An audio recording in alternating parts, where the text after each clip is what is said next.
robot! Welcome to the A to Z of best MAME games. Yeah, the robot said it.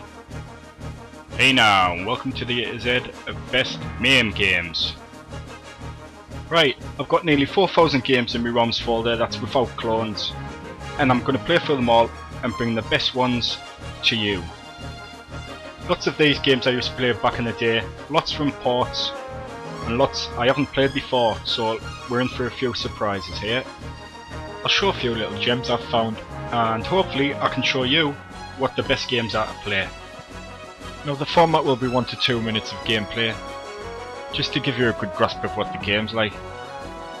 And still today, there's still a thriving community of arcade enthusiasts, players, restorers, and high score killers. If anybody wants to see it.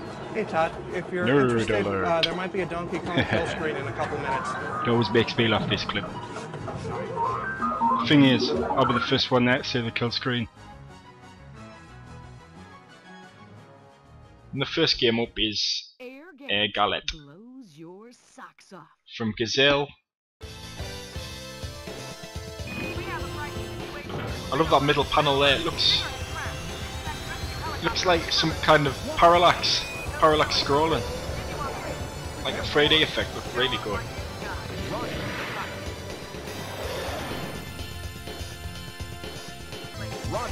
Oh, Air Galette. It's a pretty good shmup. It's from 1996, so the graphics, as you'd expect, are spot on. I think it's all sprite based. And by this time they've perfected the shmup by 1996. All the weapons are great. The boss battles are amazing. I love that Eiffel Tower, the 3D effect. When you move from side to side, looks pretty impressive. And this one's from Gazelle. They only made 3 games. They were ex-Tour Clan employees that formed Gazelle, and they made Pretty Soldier Sailor Moon. Is that right? Or Pretty Sailor Soldier Moon. A quiz game in Air Galette. And this is definitely a top tier shmup. Try it. And he's a classic. For anyone that fancied themselves as Maverick, Iceman or Ghost back in the day, he's the game for you. Nobody wanted to be Ghost, so he died. But he was banging Meg Ryan in the film, so there's a plus point for Ghost. It's all amazing sprite scale and rotation. I think it runs on the Sega X board. If you want to look at the different Sega arcade boards, Wikipedia it up. Look at what games they run, it's quite an interesting read. It all runs so fast, it's amazing. There's not much to the gameplay, like, not much gameplay there, but it just looks amazing on the big screen TV with your joypad. Looks fantastic. It sounds fantastic. I used to love the lock-on sounds, and remember them from the arcades. They were always loud, even if you were playing something else here, the lock-on sounds from Afterburner. And it was so impressive for 1987. I think the Master System was the console for Sega, and it was next gen compared to that. I don't think it got a arcade perfect port on the Saturn. It got a Mega Drive port, but it wasn't the same as this. And that's why we went to the arcades to see next gen graphics. So yeah, that was the thing with arcades at the time. They were years ahead of what you had in the home. And they started to die off a bit when you could get arcade perfect ports in the home. And 3D games came out. The games got less imaginative. And I think the cabinets just got a bit too expensive to buy, and it was a lot of novelty games by the end, and it just died out.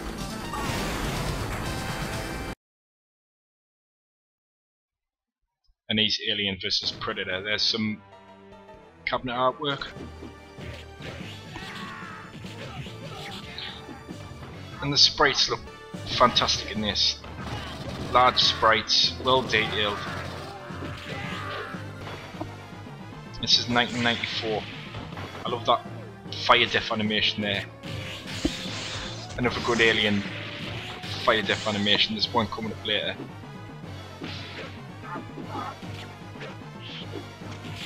Yeah, and regular moveset. Got a good moveset here. You can pick up weapons. I think there's 4 different characters as well to choose from. The boss sprite looks great. Large sprite looks amazing.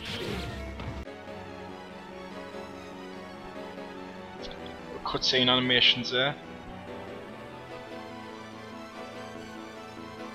And an Arnie lookalike. We'll see a lot of them in the coming games. Lots of Arnie lookalikes. And it's all Alien and Predator lore friendly. There's none of that Prometheus bullshit here. And some of the characters come across an alien snake type thingamajig. They don't try and play with it like it's a friendly little animal. They blow it up with a big fireball.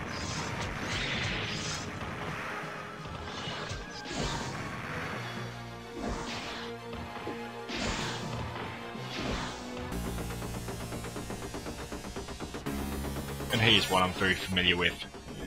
James Cameron's Aliens. And there's an arcade flyer. Doesn't look like Ripley. And neither does the main character. I can't work out if it's a man or a woman. It sort of looks like what Ripley does in the film, but I'm not sure if they got the rights to use the likeness of Sigourney Weaver. So it looks similar, but it's not Sigourney Weaver. Yeah, it's a pretty good game. It's a side-scrolling shooter. There's lots of different variations to the levels, as you can see. There's a few different weapons. I think there's 3 different weapons. And the graphics are good. Real great for the time. I remember being dead impressed by this back in the day. Later on in the 90s there was always an alien cab in the back of an arcade. Always. And I do like the alien death animations. See the acid. And the music's really atmospheric. It's lovely. It harks back to the day in the 80s when films used a lot of synth music. And he's Alien Free the Gun. Which probably is the worst of the bunch. Just your bog standard shooter. I'm not a big fan of light gun games. Maybe like House of the Dead and Time Crisis. By the end of arcades there was a lot of novelty games. Lots of light gun games, a lot of driving games that were the same. Big expensive cabinets. There was silly surfboard games. Oh, and I remember this one, it was called Prop Cycle. It was ridiculous. It cost £1 a go, which was very expensive for the time, and the game was just ridiculous. You sat on a bike and you pedalled the bike and you flew around a 3D world. Oh god, it was so stupid. There was a lot of novelty games by the end. I think they were expensive to make, expensive to buy and expensive to play, and you could get better games at home like on the PlayStation. By that time arcades were starting to die out. But here's one from 1990. It's Alien Storm from Sega. And 1990 was a very good time for arcades. Lots of stand-up cabinets, lots of variations in games. It was a great time for arcades then. That's when arcades ruled. I remember the Genesis bought this, the Mega Drive. Hats off to Sega for doing a very good job. Very faithful to the arcade. And I was always impressed by the sprites in this game. Especially the aliens and the colour shading on the sprites. This is one of Sega's forays into side-scrolling beat-em-ups, along with Golden Axe, which is probably the best, Dynamite Ducks, Riot City, DD Crew, Dynamite Cop, and many others. Yeah, I remember the avatar of the guy at the bottom left. He always reminded us of Elvis. He's got an Elvis look to him now, with a collar. I love the alien people here. Yeah, and it's a fun and quirky game, this one. Worth a try. I did like Golden Axe better though.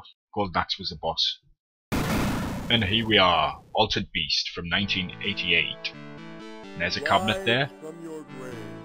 Rise from your grave. Yeah, I remember this one when it first came on the arcade. Bit of sprite skill in there. I stood and looked at the arcade and watched it a little bit, and I was impressed by the graphics. It looked pretty neat. And I got a Mega Drive when they first come out. Christmas after UK launch. And it came free with a Mega Drive, and oh, it's not a very good game. And that's just coming from experience from playing it to death. I think I completed it in the first sitting. Christmas Day. A couple of hours, didn't take long. It's worth a play. The graphics are okay. I remember looking at it the first time in the arcades and being impressed by the graphics. And the game itself, but the moveset's horrible. Horrible for the man character. But when you're the beast, you're sorted. You probably die from the punching and kicking. It's very cumbersome. The main thing is to get the 3 orbs and become the beast. And it's different beasts on each level. And once you get the beast, you can't fail a level. The beast is just OP. You may as well just walk to the end. While you're the man, that's when you're in the worst position. But when you're a beast, forget about it.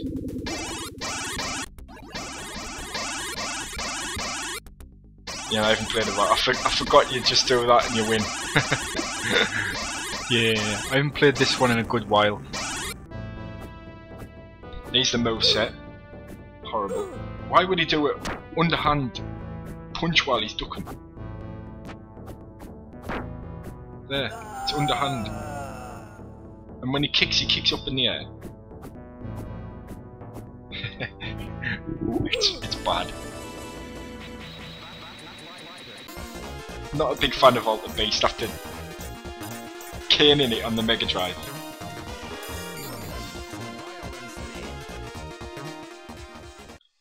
Here's Ampley's Bat Rider. Batty Rider. From, is it Raising? Iting? If I get any of these pronunciations wrong, don't flame us. Because I say what I say, I look at it and say it phonetically. I mean, even in school, it got round that Sega was called Sega. We all used to call it Sega. Oh, it's Sega Master System. Till we heard the adverts on TV and it was Sega. I'm like, oh, it's Sega. I've been saying Sega this whole time. So if I get anything wrong, don't flame. But this is Bat Rider from Raising. And they make loads of shmups, these, the experts in shmups.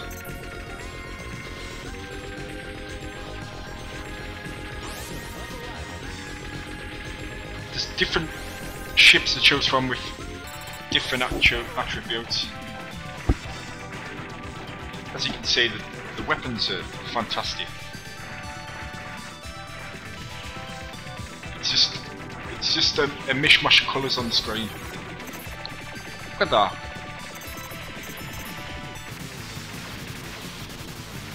Yeah, this is 1998, so you'd expect the graphics to be good, and everything's very colourful and looks brilliant. Sounds brilliant. It's well worth playing this one.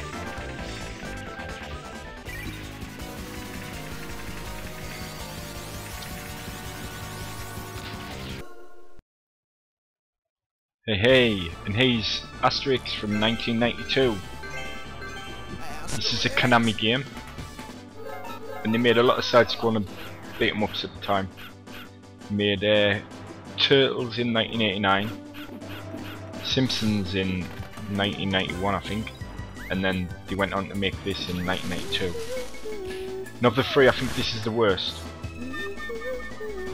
looks good. It's Asterix is a comic book character. It's like I used to read the comics when I was a kid. And it's got all the characters from the comics. Looks pretty faithful, just like the Simpsons game was. But compared to Simpsons, I think I just find it a little lacking. There's just something about it. It's just not as good as the Simpsons games or the Turtles game. It's still good, but there's just something there that it's just not quite on par with those games.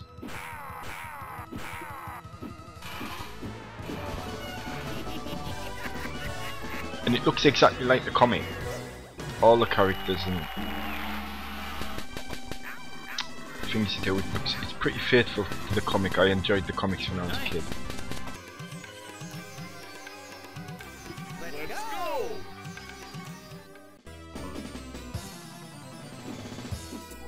Yeah, the Roman soldiers look exactly like the comics. The animation's good.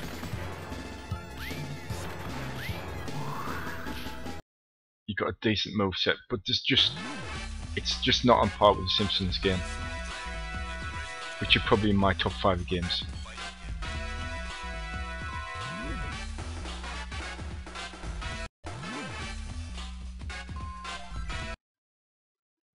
Here we have Art Fighting 3. And there's some artwork there. Looks like Jean-Claude Van Damme. And he's the crazy characters. Looks like exactly like Anchorman. I think this was pre-Anchorman as well. This is 1996. This is an SNK game, so it'll be on the Neo Geo. So it's Anchorman before. Anchorman is actually, he's called Carman. Anchorman. Get it? And he looks like a turbo character. But you never know, he could be the new Q from Third Strike. Rubbish at first glance, but terribly OP. Game breaking. And he's another character, he looks pretty off the wall. I should have just went for the Ryu alike, because there's always a Ryu character. Every fighting game there's a Ryu copy. Yeah, and it's got this sprite scaling effect. When the characters move further away, the like background scales in and out. It's not as bad as other games. It's off-putting. It's really bad, and it moves in and out get fast. But that's not as off-putting as other games. And these one I used to play in the arcades and the ZX Spectrum port mainly.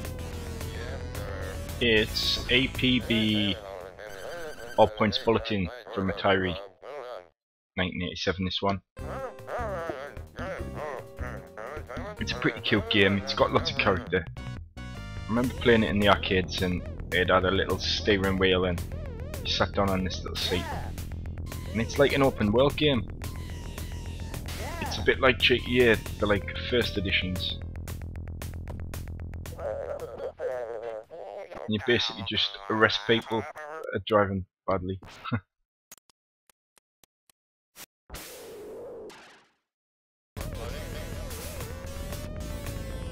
And the main objective is catch the main bad guy, which is different cars. It shows on the cars at the start of the level. You have to arrest the bad guy. It's like a precursor to the first GTAs, the top-down ones. It's got a lot of character, this game. It's quite cute.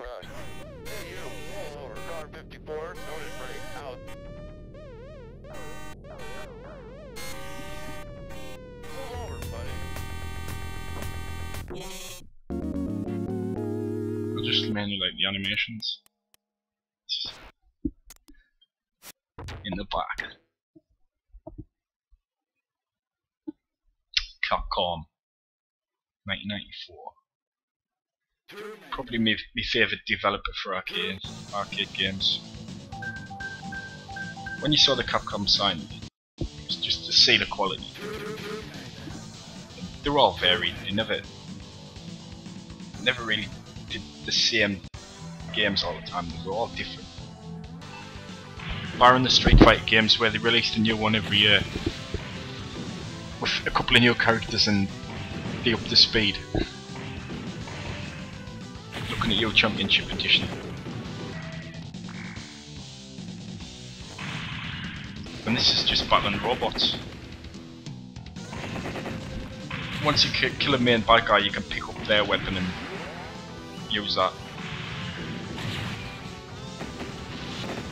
The sprites is really impressive. Yeah, probably Capcom was my favourite. Then maybe Konami and Sega.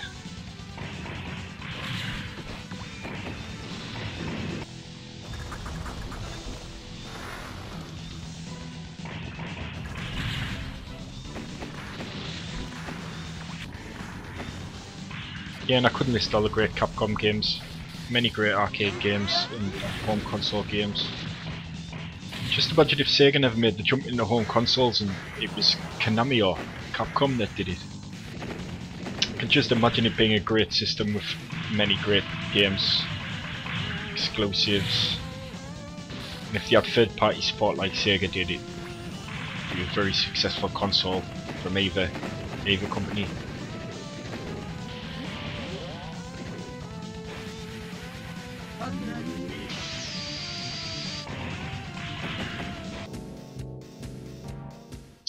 There's a AB Cop from Sega. Another sprites game and driving game.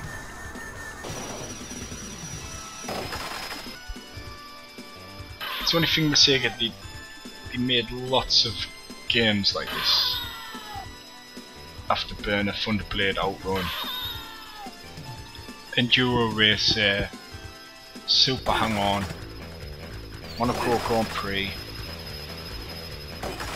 J-Lock, then they went through 3D and Virtual Race, Sega Rally and Daytona. Yeah, the objective of the game is a bit like Chase HQ and Road Rash, where you knock your opponents off the bikes and then get to the end bike guy and ram them off the road. And the music's sublime.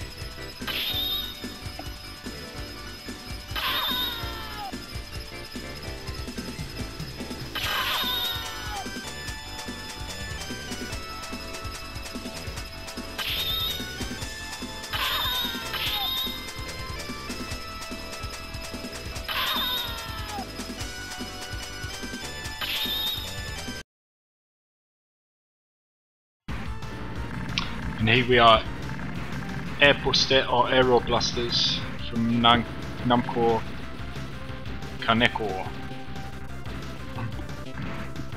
This is from 1990 and I'm quite sure it was ported to the Mega Drive. It's not the greatest of side-scrolling shmups. Don't say that too fast. It's pretty good, but I'm more of an R-Type man myself. R-Type's my side-scroller of choice. It's the best. I don't mind Gradius either, but R-Type's the one.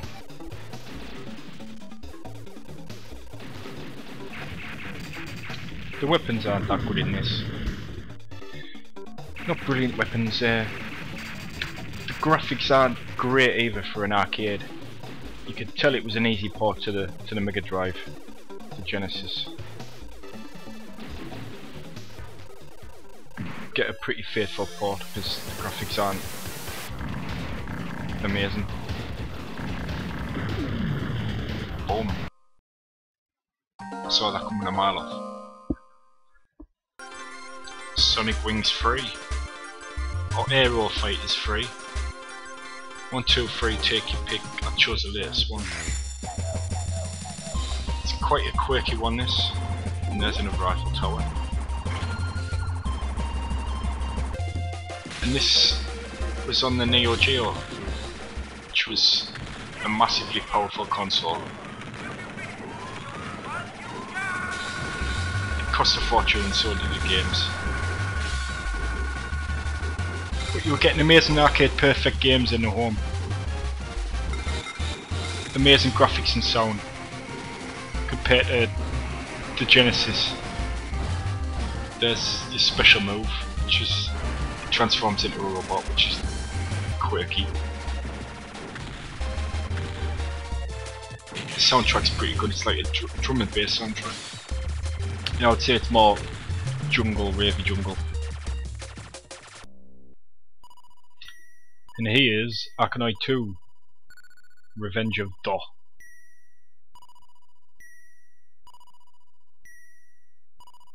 And I mainly played the Spectrum port, ZX Spectrum, and as you can see I'm not very good at it. I was good when I had the Spectrum game. And the idea is, block breaker, you just break the blocks. Hit some blocks and power-ups come down, but I don't get any power-ups in this playthrough. I die a lot. But it is a fun game. Refine the controls in MAME. Get used to the controls, get used to how it plays, and the speed of the ball, and have a good play. And here's a classic from 1979. It's Asteroids from Atari. I'll only show a short clip because the bullets didn't record. But it's a game worth noting. It's a classic, and I'll cover the later one, Blasteroids, and all its sequels. It's Sinistar sequel. And this one's really odd. It's from 1988. It's from Namco, and I think it's the first Mode 7 game. The first time you probably ever seen Mode 7. But when you turn it has like a fisheye effect, and your bullets curve when you turn. It's weird. It's not a good game. It's just worth noting. Anyway, if you want to go to B, click on the window where Bad Dudes and Dragon Ninja is, and if you want to go to C, click on the window where Cadillacs and Dinosaurs is. Haha! Alright, see you later, bye!